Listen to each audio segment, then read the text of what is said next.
Do you like Stanley Spencer, the artist? Well, never mind, it's just something to look at during the intro. Keep watching if you want to know my background on my spinal injury and how it happened and what's happened since. And click off if you're looking for entertainment or if you don't like scan images, because this video contains actual real MRI scan images. It's also a storytelling video, has a cathartic vibe. It's not an entertainment video.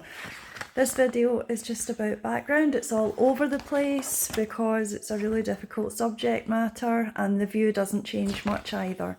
Otherwise, keep watching. Right, I've been putting this video off for a while for a number of reasons. I don't really want to talk about it because I'm quite sick talking about it, to be honest. I've talked about nothing else for the last 2 years to various different people. It's not helping my healing process either. But I do need to get this off my chest. So the injury happened in 2022, June 2022 actually. It was a prolapse disc, a really bad prolapse disc, which pretty much paralysed me from the right side down, from the belt line down to my foot on the right side, including half of my saddle, incidentally. I flagged all these types of things to the medical staff at the time. I was scanned and looked at and tested for borderline CAUDA EQUINA, which is what I thought it was, because I've been running my own business in remedial massage for, at that point, nearly 10 years. So, and we were trained to spot that particular condition, so I knew what I was looking for. But of course, with things being the way they are, I've been dismissed. Anything that I've been experiencing, whether it be physiological or psychological, has been dismissed and diminished, I'll say, because, oh, I don't know why. Anyway, long story short, I had to fight to get a scan because the initial medical practitioners wouldn't listen to me. I ended up getting a scan because I was admitted through accident and emergency, which I was trying to avoid using up resources and putting a strain on the NHS. I would rather have just got a scan, a booked scan, and then got seen in under normal circumstances. But I didn't get the chance because the things got worse about a day or two after my initial medical contact, and I ended up in A&E. So I got a scan, and I don't think they saw the images. I don't think they looked at the images. I think they looked at the report, because initially the registrar came back and told me it was borderline CAUDA EQUINA, which was just confirmation to me. And then 12 hours later, the consultant came back and said it was textbook sciatica. Make that make sense. I might add my scan pictures in for you to look at in this video, for you to judge for yourself.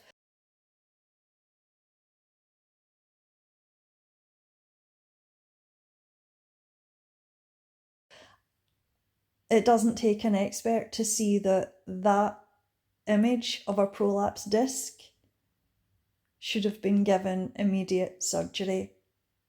However, it was left for 3 months. Now 2 years on, I still don't have the feeling and sensation and power in my right leg still hasn't returned.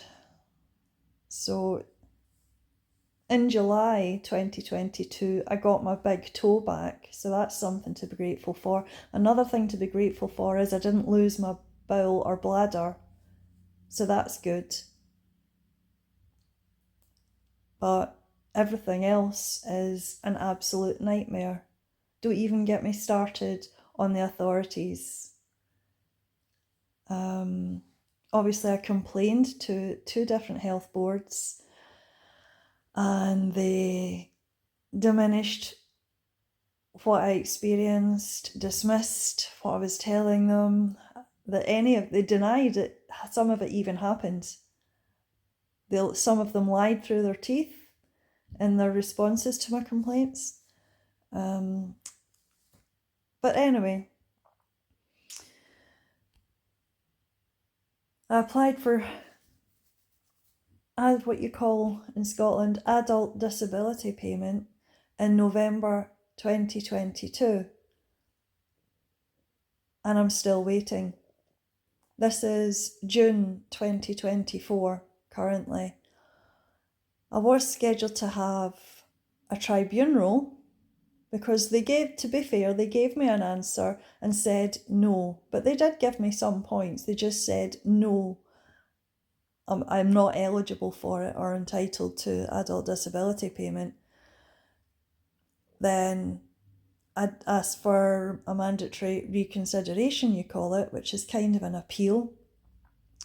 And they answered that back, as well as taking all my points that I had in the first application.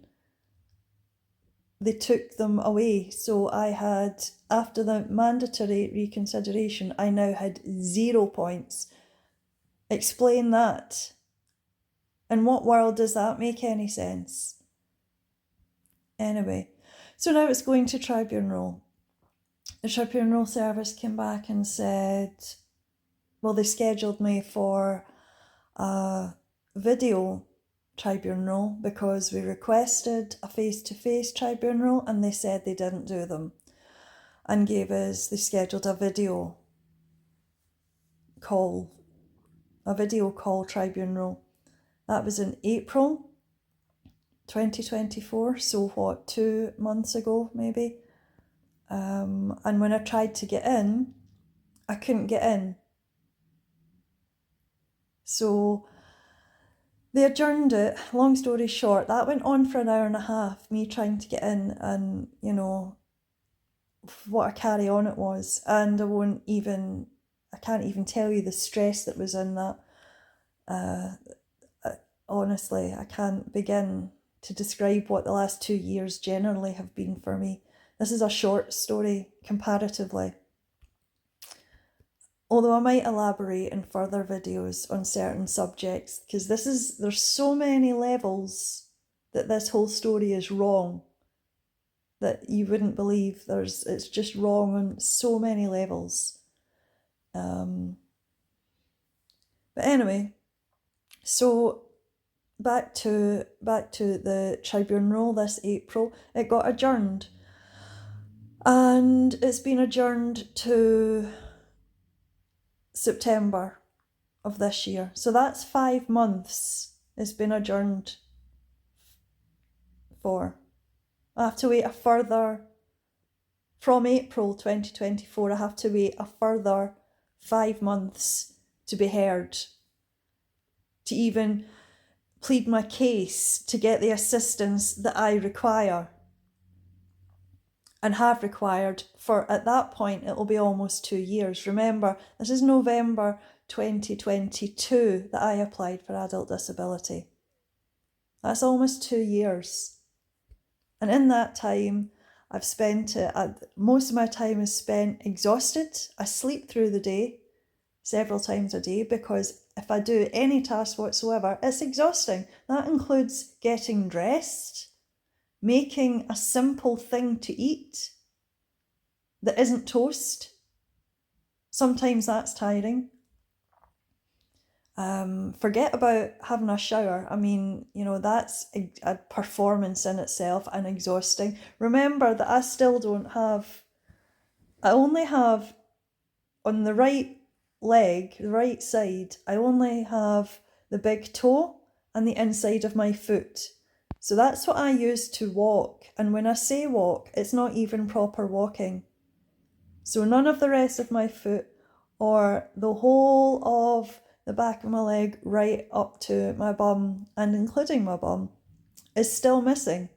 And it still has no power. Well, I say no power. The doctors argue, well, of course it has power, you wouldn't be able to walk at all. While I understand what it is they're saying, they don't have to live through this. So as far as I'm concerned, there's no power because I haven't got the full use of it. It's of no use to me other than balance. It stops me most of the time from falling over. So never mind the whole identity crisis thing with gaining a disability or permanent injury, because let's just remember I've been left with a permanent injury despite protesting and fighting my corner to avoid that situation. I've been left with a permanent injury because of a decision that was made in 2022 about how we should proceed. If you look at the scan image, you'll see the prolapse disc. Even a layman, even the normal person can see that that's a horrendous prolapse disc and probably should have been operated on at the time and not left for 3 months before major spinal surgery. The surgery was good, don't get me wrong.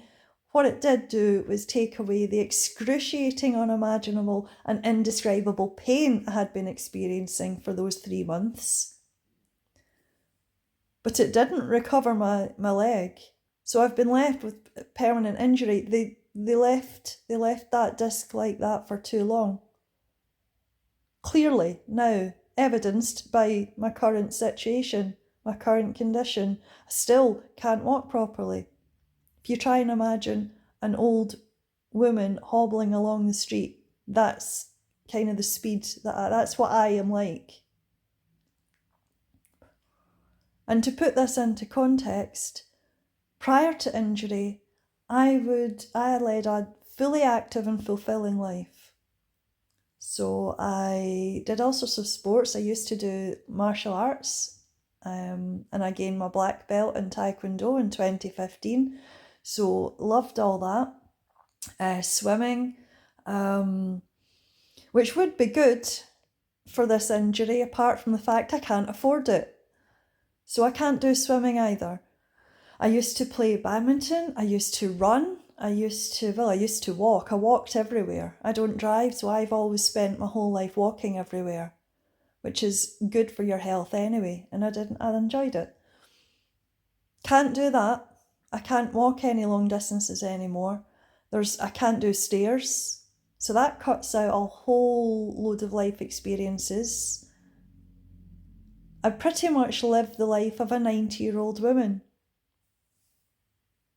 So I live in a ground floor flat, for which I'm very grateful because they're hard to come by.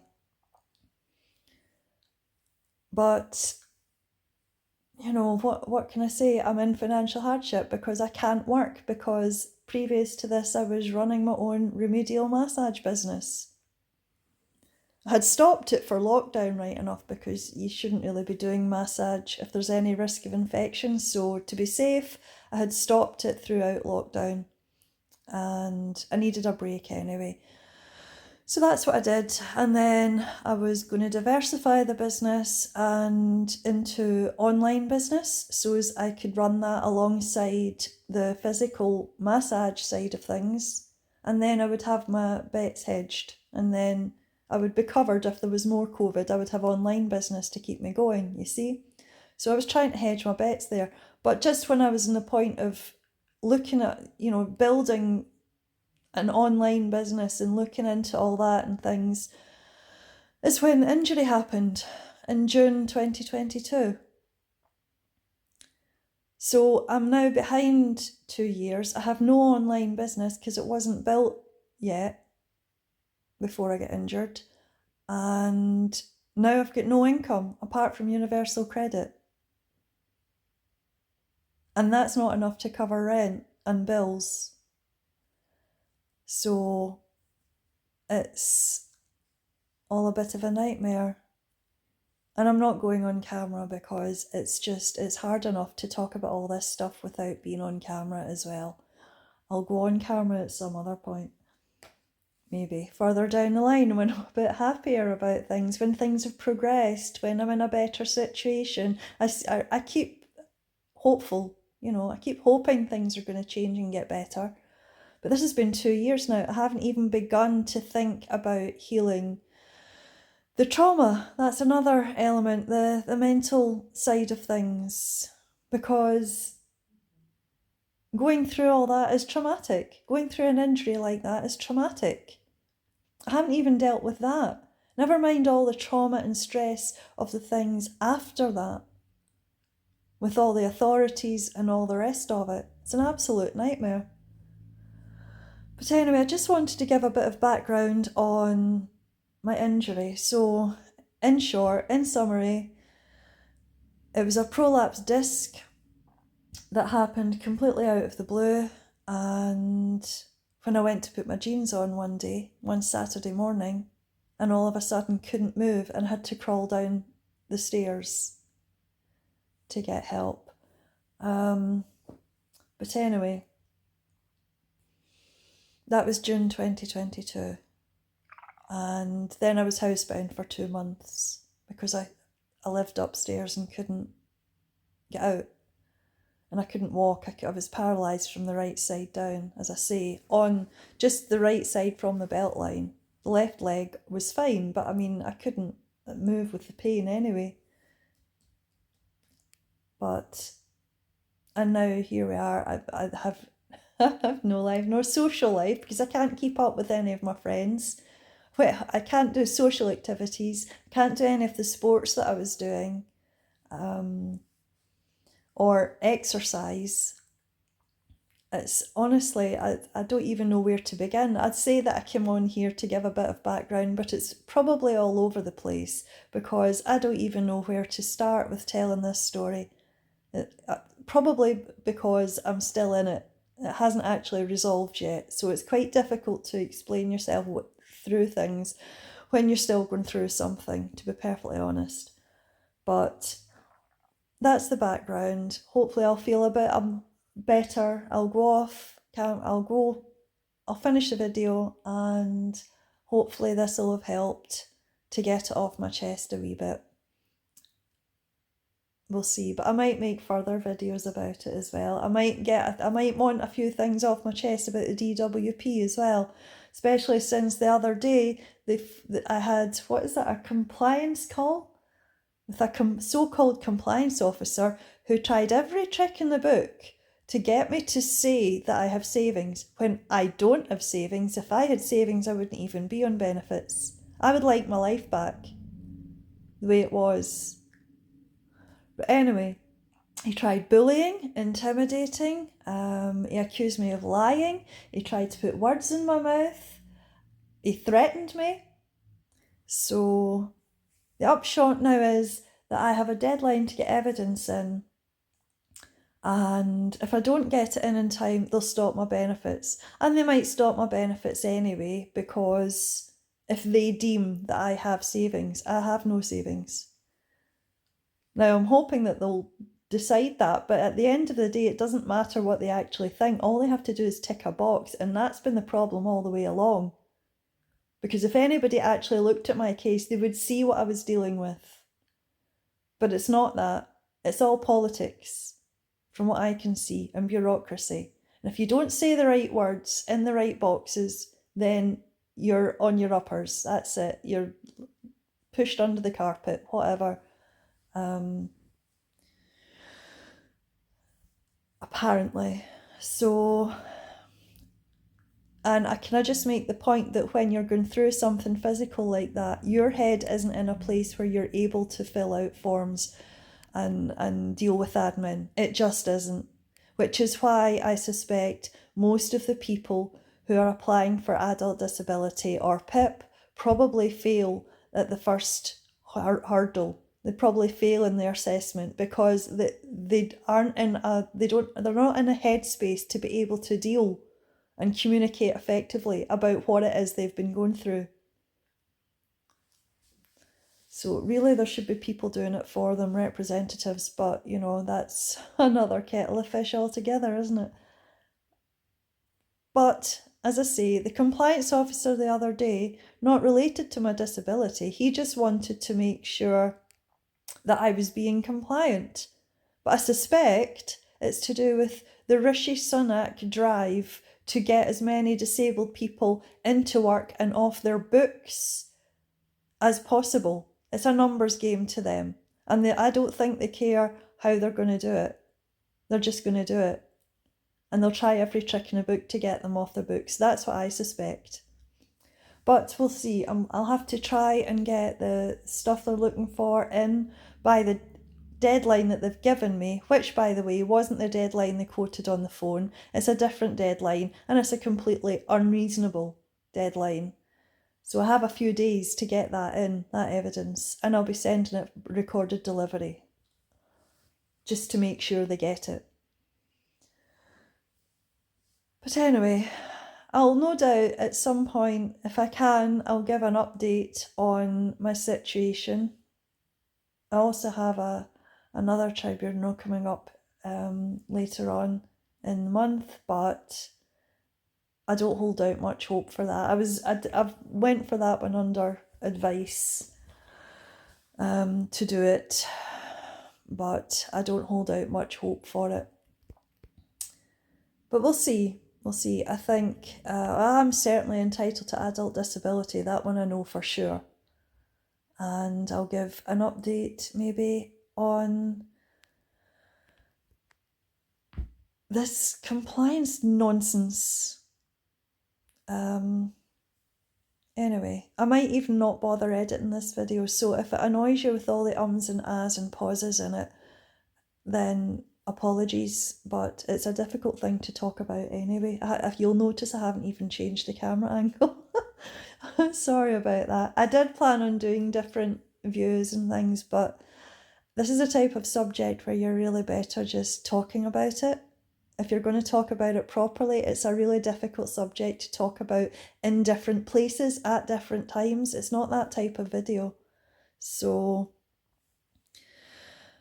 but as I say, it wasn't really for entertainment anyway. Hopefully it just gives a bit of background into this injury I keep talking about. It's a permanent spinal injury that has caused me financial hardship because no one has listened to me all along the way from the very start. If they had listened to me, I wouldn't have this injury right now because I would have had immediate decompression surgery and would probably have made a full recovery. However, we are where we are, so this is where I'm at the moment. And I'm sure the next video will be much cheerier. Anyway, it's going on this video now a bit long, and I think I'm just repeating myself. So I'll go just now, and I'll maybe make another video soon about a happier subject.